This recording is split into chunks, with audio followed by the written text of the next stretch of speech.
নমস্কার, আমি শ্রাবন্তী। আমার বং বাংলা ন্যারেটিভ চ্যানেলে তোমাদের সবাইকে স্বাগত। কেমন আছো সবাই? আশা করি আমার বন্ধুরা সবাই খুব ভালো আছো, সুস্থ আছো। সবাইকে জানাই পয়লা বৈশাখের অগ্রিম শুভেচ্ছা, অভিনন্দন।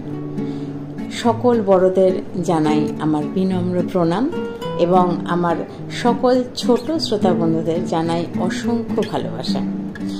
সবাই খুব ভালো থাকো।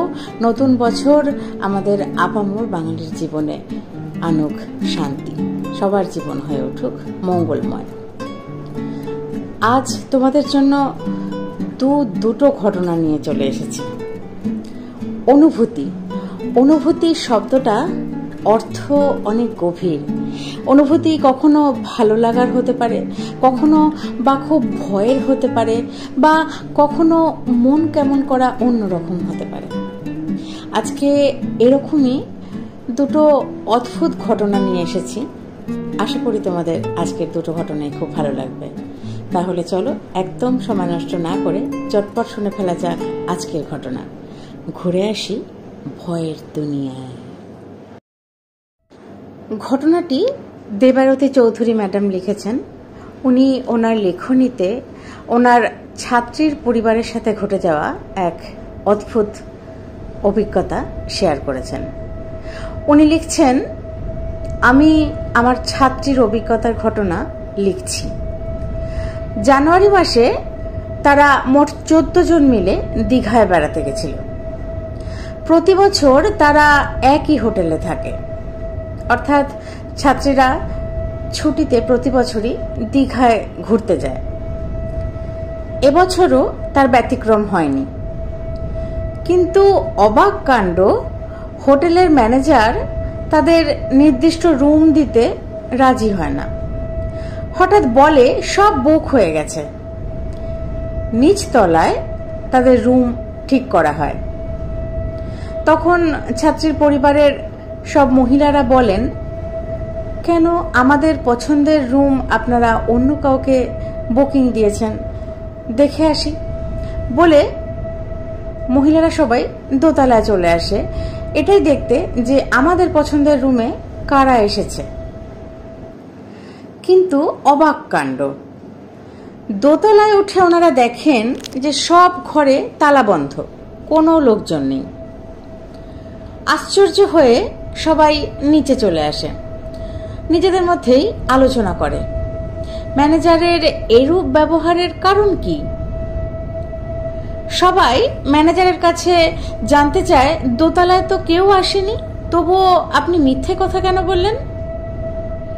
ম্যানেজার বলে ওঠেন, আপনারা কেউ থাকতে পারবেন না ওই ঘরে। খুব স্বাভাবিকভাবেই সবাই জিজ্ঞাসা করে, কেন, কি হয়েছে? ম্যানেজার বলেন, খুব নোংরা ঘরগুলো, পরিষ্কার করতে সময় লাগবে। একটু অবিশ্বাস্যই লাগলো। তাই ছাত্রীদের পরিবার জোর করেই দোতলায় মোট 4টে রুম নেয়। ছাত্রী, তার মা ও বাবা একটা রুমে থাকে, পরের রুমে থাকে তাদের কাকা ও কাকিমা, এবং বাকি 2টি রুমে অন্যান্য যে আত্মীয়রা গেছেন তারা থাকে। ছাত্রীদের রুম আর তাদের কাকার রুমের সাথে ব্যালকনি অ্যাটাচড।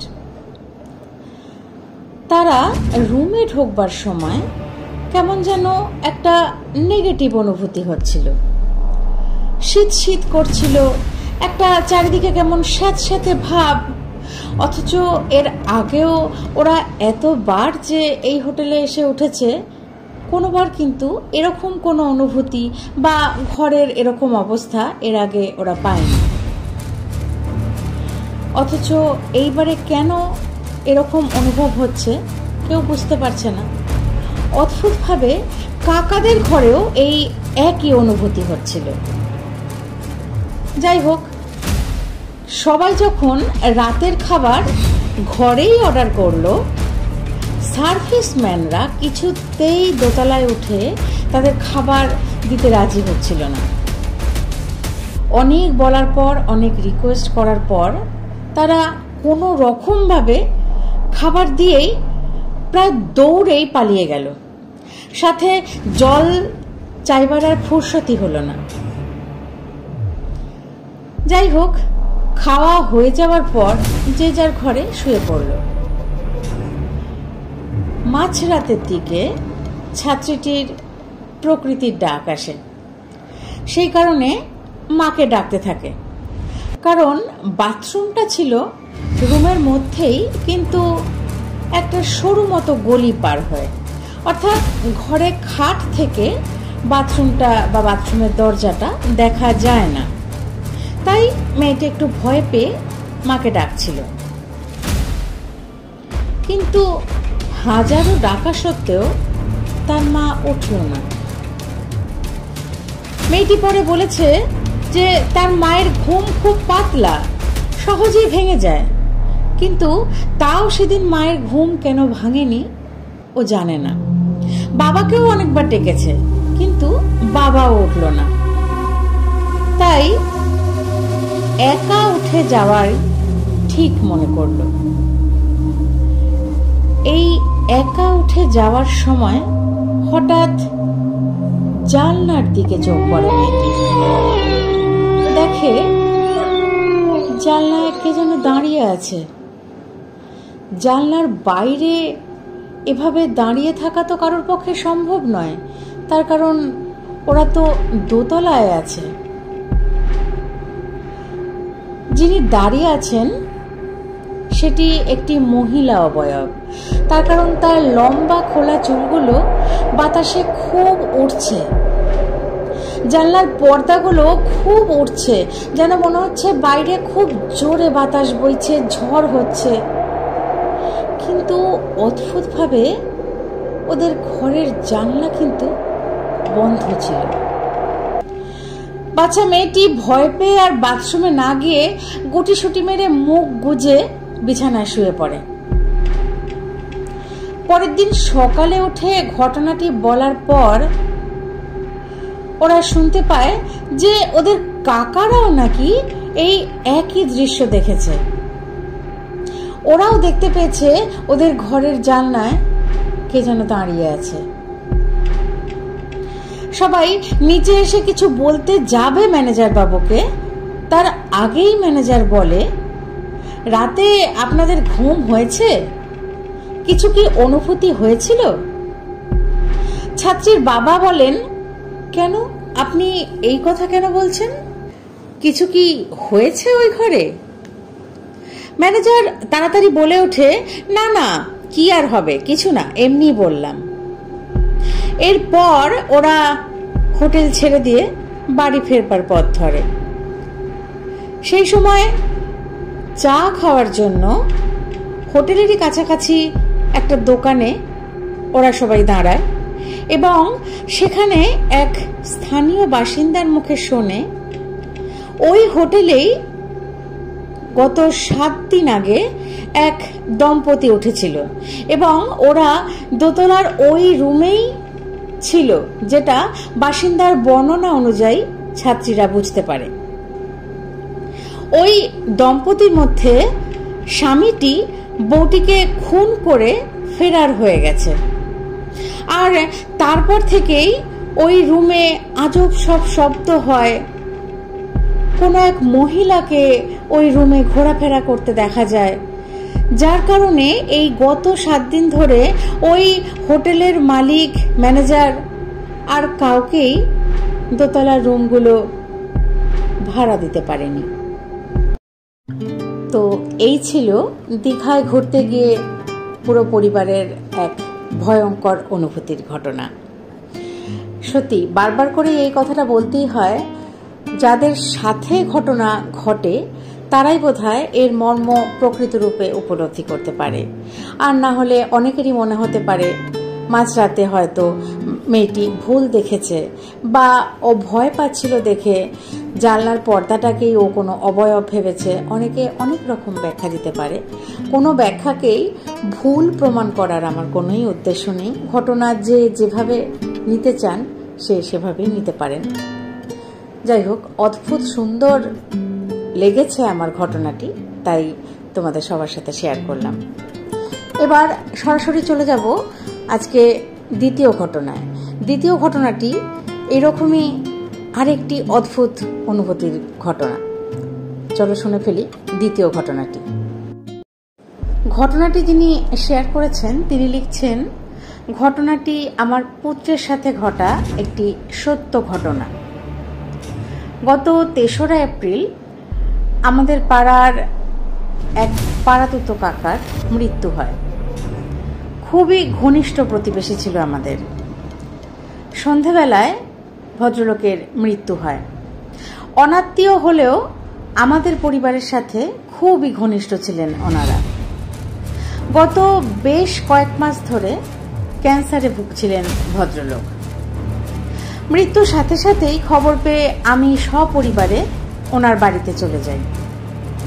রাস্তায় প্রচুর জ্যাম থাকায় ওনার একমাত্র মেয়ের আসতে রাত প্রায় 10টা মতো বেজে যায়। যাই হোক, স্থির হয় সকালে দাহকার্য হবে। তাই রাত্রি 10:30 পৌনে 11টা নাগাদ আমরা বাড়ি চলে আসি। এরপর 12:30টায় স্থানীয় ডাক্তার নিয়ম মাফিক মৃতদেহ পরীক্ষা করে ডেথ সার্টিফিকেট দেন। সমস্ত ফটোকপি ও মৃতদেহ নিয়ে যাওয়ার সময় যে কেনাকাটি করার প্রয়োজন হয় সেগুলো সবই কেনাকাটি করে রাখা হয়। কিন্তু রাত পৌনে 1টার সময় পৌরসভার সববাহী গাড়ি বাড়ির সামনে চলে আসে এবং এসে চালক জানায় কেউ একজন এই বাড়ির ঠিকানায় এই সময়তেই আসতে খবর দিয়েছেন ফোন করে। মৃতর পরিবারের লোকজনরা কেউই বলতে পারছে না কে ফোন করেছিল, তার কারণ সবাই বলছেন যে না, ওনারা কেউ ফোন করেননি। আমার স্বামীর শরীর অসুস্থ থাকার জন্য আমাদের পরিবার থেকে আমরা আর কেউই অত রাতে যেতে পারিনি এবং শরীর অসুস্থ থাকার কারণে ওরা আমাদেরকে আর জানায়ও নি অত রাতে। ওরা ওদের বাড়িতে যেসব আত্মীয়রা থেকে গিয়েছিল সেই রাতে তাদের এবং একদম আশেপাশের কিছু অল্প বয়স্ক মানুষদের নিয়ে শ্মশানে রওনা দেন। রাত 1:15 নাগাদ অবশেষে সবাইকে নিয়ে ওরা রওনা দেন দাহকার্যের উদ্দেশ্যে এবং প্রায় ভোরের দিকে দাহকর্ম মিটিয়ে বাড়ি ফিরে আসেন। আমার পুত্র সকালে ঘুম থেকে উঠে জানতে পারে যে কাল রাতেই সব মিটে গেছে, কাল রাতেই দাদুকে মানে ওই ভদ্রলোককে নিয়ে যাওয়া হয়েছে শ্মশানে এবং দাহকার্য সম্পন্ন হয়েছে। কিন্তু আমার পুত্র বলে গত রাতে ও অনুভব করে যে ওর ওই দাদু ওর পিঠে হাত রেখে আমার ছেলের যে ডাক নাম সেই ডাক নাম ধরে বলেন, আমি চললাম, তোরা সবাই খুব ভালো থাকিস। ও ঘুম ভেঙে উঠে দেখে কেউ কোথাও নেই। তখন ঘড়ির দিকে তাকিয়ে দেখে রাত 1:15। ওই মৃত ভদ্রলোকের সাথে আমার ছেলের খুব ভালো সম্পর্ক ছিল, তার কারণ প্রথমেই বললাম প্রতিবেশী হওয়ার পরেও আমাদের সাথে খুবই ঘনিষ্ঠ সম্পর্ক ছিল ওনাদের। আমার ছেলের সাথেও দাদু ও নাতির সম্পর্ক।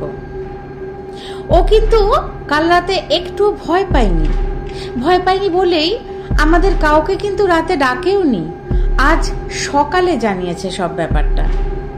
পরে ওনাদের বাড়ি গিয়ে আমরা জানতে পারি ওই সময়তেই শ্মশানের গাড়ি রওনা হয়েছিল। অর্থাৎ আমার ছেলে যে বলল রাত্রি 1:15 নাগাদ ও ব্যাপারটা অনুভব করেছে এবং ওনারাও জানান ওই রাত্রি 1:15 নাগাদই ভদ্রলোককে নিয়ে শ্মশানের উদ্দেশ্যে রওনা দেন। জানি না ব্যাপারটা কি নেহাতি কাকতালীয় নাকি সত্যি সত্যি দাদু যাওয়ার সময় তার নাতিকে শেষ বিদায় জানিয়ে গেলেন। অদ্ভুত। এই ছিল আজকের দ্বিতীয় ঘটনা। সত্যি হয়তো প্রিয়জন চলে যাওয়ার সময় এভাবেই শেষ বিদায় জানিয়ে যায়। তার কারণ কেউই তো প্রিয়জনকে ছেড়ে চলে যেতে চায় না, তাও প্রকৃতির নিয়মে আমাদের সবাইকেই ছেড়ে চলে যেতে হয়। তাই ইহলোকের মায়া কাটিয়ে যাবার আগে হয়তো নাতির সাথে একবার দেখা করে গেলেন, হয়তো নাতিকে ভালো থাকার উদ্দেশ্যেই শেষ দেখা দেখে গেলেন, আশীর্বাদ করে গেলেন। বেশ ভালো। ঘটনাটি হয়তো খুব বেশি বড় নয়, অবশ্য সত্যি ঘটনা হয়তো বোধ হয় এমনই হয়। সবসময় কি বিশাল বড় সত্যি ঘটনা ঘটে এরকম কোনো কারণ থাকতে পারে কি? মনে হয় না। বেশ ভালো একটি ঘটনা। তোমাদের কেমন লাগলো আমাকে প্লিজ কমেন্ট করে জানিও। তোমাদের কমেন্ট, তোমাদের লাইক আমার জন্য অতি মূল্যবান। তোমরাও আমাকে এরকমই দুর্দান্ত ঘটনা পাঠাতে পারো। rupkatha2008@gmail.com ডেসক্রিপশন বক্সে আমার ইমেল আইডি দেওয়া আছে। সেই সব দুর্দান্ত ঘটনাগুলি আমি তোমাদের সবার সাথে একসাথে শেয়ার করে নিতে পারবো। আর সোমবার আর শুক্রবার সন্ধে 6টা মানে বং বাংলা ন্যারেটিভসের তরফ থেকে তোমাদের কাছে পৌঁছে যায় দুর্দান্ত ঘটনা। সেই সব ঘটনার সাথে থাকতে হলে আমার চ্যানেলটিকে সাবস্ক্রাইব করে আমার পাশে থেকো বন্ধুরা। তোমাদের কাছ থেকে আমি আরো অনেক বেশি লাইক কমেন্ট আশা করি। তোমরা আমার সাথে আছো তো, পাশে আছো তো? তবেই তো আমি সামনে এগিয়ে যেতে পারবো। আজ তাহলে এই পর্যন্তই। সবাই খুব ভালো থেকো, সুস্থ থেকো। আবারও সবাইকে জানাই শুভ পয়লা বৈশাখের অগ্রিম শুভেচ্ছা, অভিনন্দন, ভালোবাসা এবং বড়দের আমার সশ্রদ্ধ প্রণাম। আজ তাহলে এই পর্যন্ত। ধন্যবাদ।